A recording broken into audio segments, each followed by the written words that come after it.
Minista muviani useseei wa nthini Onesmus Kipchumba Murkomen niwavithua Silikali ivaniiye kuandikithya na kunengana iininiva ivande milioni umwe kwa enenthi nthini wa mithenya 11 yukite nikana kumatetheesya kwikonya nthini wa iseso yambee ya uandikithya wa akuni makura ila yitwaiiwe ni nzama ya kuungamia unyuvani IEBC ainena kavinani kala watambuka maofisini ma NSSF na vala utumbithya wa ivande ii withia wa yitwaiiwe Murkomen niwathana savali Ivandi ikethyawa ikwatikana nthini wa mithenya 3 aiwe tanzia iri tetheesya vanene kukwatanya enenthi na mauthukumi angi ma serikali ta uiti ungu wa SHA vamwe na maundu ma kibiasala. Benjamin Mwaka na mauvo.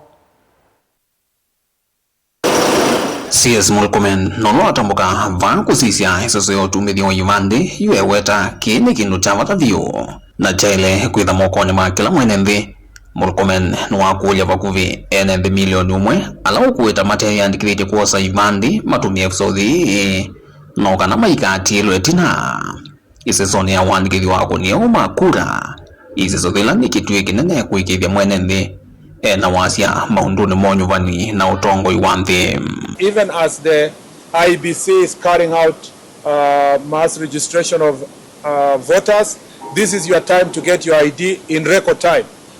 Come forward, get your ID so that you can also register to be a voter in Kenya. Ingi Murkomen nuwaweta vena pata wa Ivandi yo jinokana enenthi ingi kwikonya na mivango ya Silikali taula mwe wa uitu wa SHA na maunduni angi mavata makuyanga kimbene taki biasala. I want to ask Kenyans to please collect the IDs.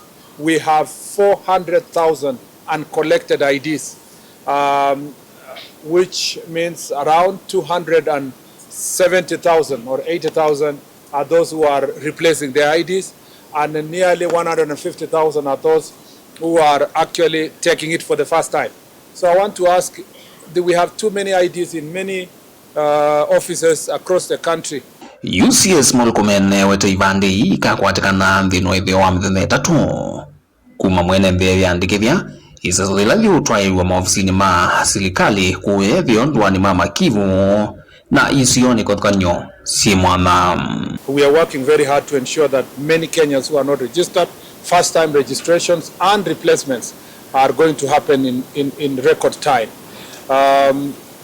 Starting from next week, the other week, we are going to roll out mobile registration program in the pastoralist areas in the northern part of the country, the northeastern part of the country, and some parts of coast. The other thing, significant change that happened within the last 1 year is that His Excellency the President gave us directives to remove the fees that were required for fast registrations for IDs.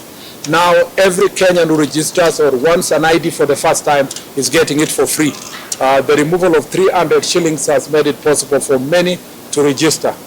And going forward, as we do our mobile registration, we believe that many Kenyans will now be able to get their IDs in record time. Vilengwa mavamu sinilovi nyenito Benjamin Mwaka.